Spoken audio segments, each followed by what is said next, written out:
confusion or uncertainty, all those things get clarified, and really just the act of starting to communicate really well about what happened, it just creates delight in people. So that's one that I can share. Oh, that's great. Thank you very much. Yeah, I like to do that actually after making love. I love to communicate about it because, certain things happen and then not everything gets said and not everything gets shared, and maybe some things are, more or less wonderful than people would like them to be, and it's just nice to be on the same page. It's a beautiful thing to just create a shared reality whenever the opportunity arises for people to actually be living in different realities. You want to kind of connect and restore that sense of shared reality. Like, okay, I know your experience in that, I have my experience in that, and we both understand where we were in that. How embarrassing. Here's Carol from New Orleans that called in just for this show. Carol, right? Isn't it New Orleans? Hey, thank you. Thanks. I hope you can help me with this because I'm enjoying this so much. Mine is a little more difficult. Okay. For instance, I have a manager that if I just have communication breakdowns constantly, and I'm a very spiritual person, so I never put the two together with speech. You just gave me a big eureka. But I think if you could help me with this, I think this is the lesson why I'm in this situation to begin with, because not having a voice and then finding it and then being told, it's too much of a voice yeah. is, and I she is, I would imagine a narcissist, and I know that I have to do this lesson or I'm going to get it over and over. But I feel like she tries to almost own me, and I can't breathe, so then I want to flee. And this is the third, and it's always a woman, and I know why, manager, but this one is probably the worst, and I'm in the situation now. Okay, great. All right, so it sounds like you did maybe recreate this on some level because you have this as a recurring theme, and it's so bad now that you really want to just kind of address and resolve this. You don't have to go through that, through the dynamic anymore. Yes. Am I getting it right? And, okay. Oh, my gosh, yes. Okay, so I feel like I'd like to just take some of the things that you said and just kind of characterize them or just kind of describe them. So I think I heard you say she wants to own you, right? So that's it feels a predatory. Thought, right? Yeah, it feels predatory. It feels predatory. Okay. So part of communication skills is being able to distinguish between different things. One would be an observation, for example, or an interpretation, a feeling, a thought, a need, these kinds of things, or a wish or a request. These kinds of categories of communications are really important to be able to kind of know what, what basket it goes in, because then we can make some real good use of everything. So when I hear you say that she wants to own you, that's what it was, predatory. That's a thought, right? So you don't know what's going on inside her, right? You say something like she wants to own you. You don't have access to that information. And so if you're out there in her world, like supposedly knowing about her inner world, then you're less connected to your own needs and your own life and your own mind and your own autonomy as a person. So in that way, you can kind of do the spiritual work of like pulling your own projection back into your own business, really, and letting her be herself over there. And you don't know what's going on over there. You just know how it feels to you. And your thought and your perspective is valid, right? I'm not saying it's not valid. I'm just saying that if we want to actually get to a destination, you're probably going to have to do a little bit work getting into the feelings and needs. And so that is your feelings. And I know that you said a feeling word, like you felt claustrophobic. Did you say that? No, but I do feel I do feel that way with her because she pries and asks me questions that are really not important. And if I say I don't want to answer them, it seems to be like a battle. Like she'll huff Okay. and puff. Okay. So that'll be one. Okay, so it seems like she asks you a lot of questions. You don't feel that those questions are important. You don't want to answer some of the questions. And whenever you say that you don't want to answer a question, then you get back some kind of conflict, some kind of drama, some kind of pushback or coercion. Yeah. You feel maybe pressured. She's your Yes. boss, right? Your manager. Yes.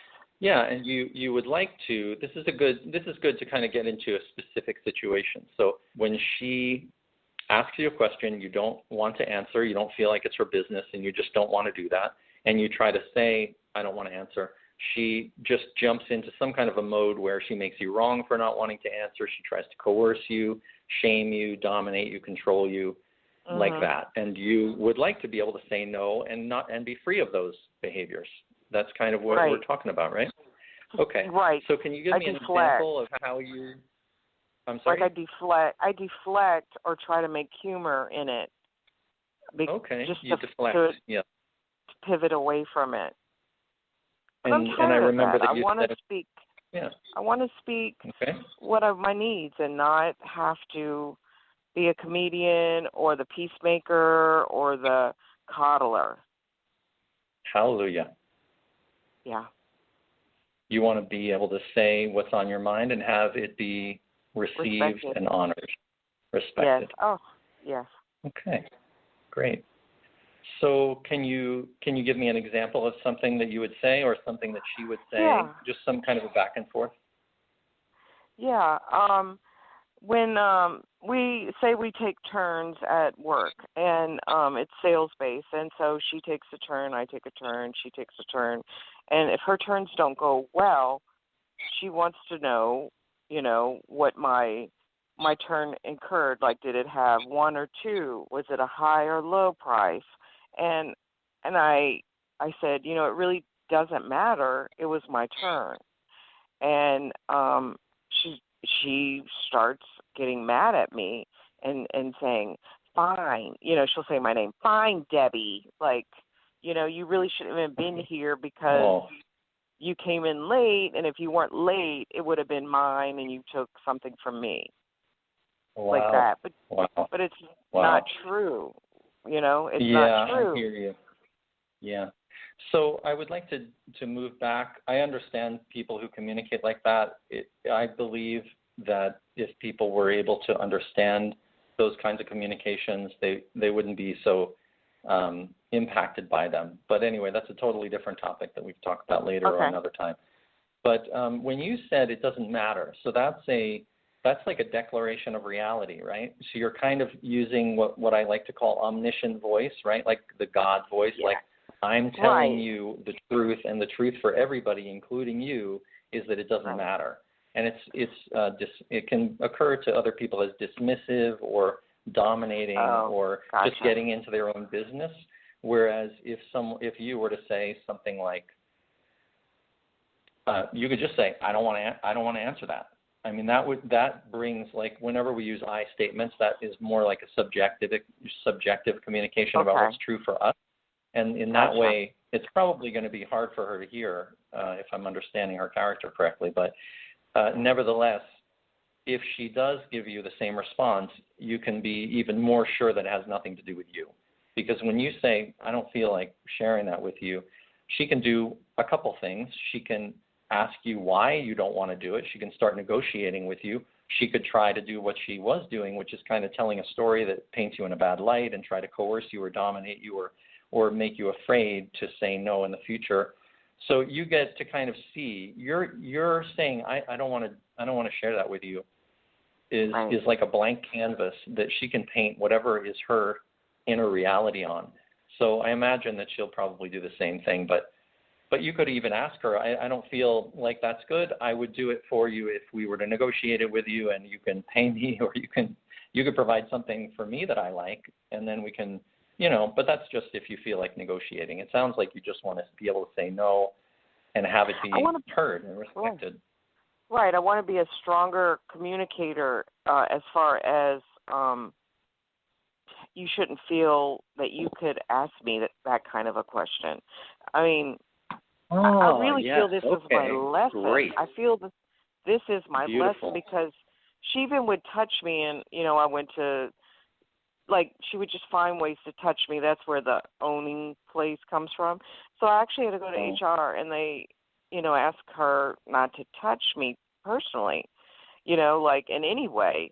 Sure. And so Sure. now I feel verbal would be, I don't know, I just feel like I would really get this lesson if I could get this.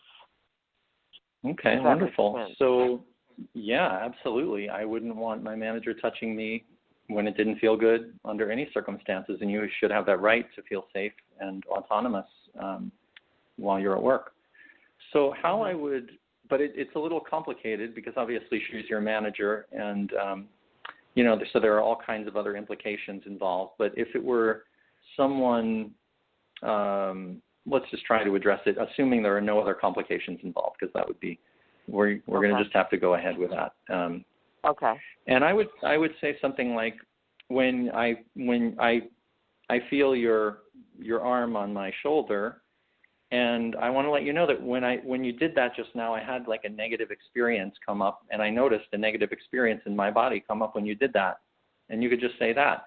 It's not saying you're wrong, you're bad, you're doing something wrong. It's just saying, I just noticed that was a negative experience for me. And then again, you could just see what she says. If she's probably not going to be able to accommodate that information, but that would be a starting point. And then if it happens again, you can say, that same negative experience happened again when you touch me like that.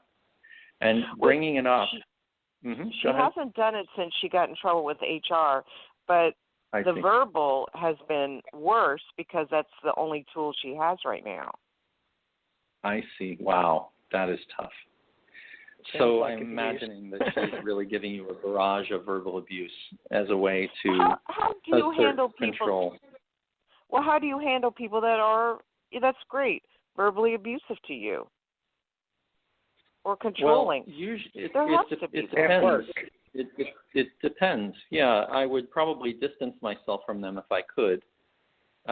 If I couldn't, I might go to HR, or I might just communicate to them in no uncertain terms what is and what isn't a boundary crossing for me. Like, it sounded like you are of the perspective that her asking you about your sale is actually a boundary crossing to begin with. You don't even want to have to say no. You just want her to stop asking you to begin with. Is that right? Let's go to the next question. 714. Rich, are you there? Can you hear me? Rich, are you there? Yes, I'm here. Do you have a question for James? A question. I think I just became familiar with Marshall Rosenberg. I came familiar with his work this year. It's really fascinating. I recommend it to everybody. I think you're on he's a good guy to listen to when it comes to communications. So I just got familiar with him. And then I love what you say about everything really is about relationships. It doesn't matter about the money and all that, as you said, because it is really true. You can have everything in the world but not have anybody to share it with, and it's empty. I find it empty. I've never gone to places that are really cool, and I'm just going, well, where's my friends at? This is nice, but where? How can I share it with somebody? So I think that's a great comment you made. Thank you. Do you have a question? Well, anything else? Yeah, do you have a question? Anything in your relationship that might be on the phone to listening? That's his wife on the phone. Yeah, that's my wife on the phone. Yeah, I'm really kind of new to relationships. I didn't get married till I was in my 50s, and I never really had a strong relationship or any kind of long-term relationship up till that point. So I'm learning as I go along here. And well, these communication skills are applicable to all of your relationships, though. So any other family, friends, coworkers. So, James, Rich and I work out of our home. I work as a psychic. I've worked as a psychic since 1982, and Rich is an artist. And we have been together for 12 years, and we met late in life, and we were friends for 9 years. So Rich communicates through art, and I am his muse.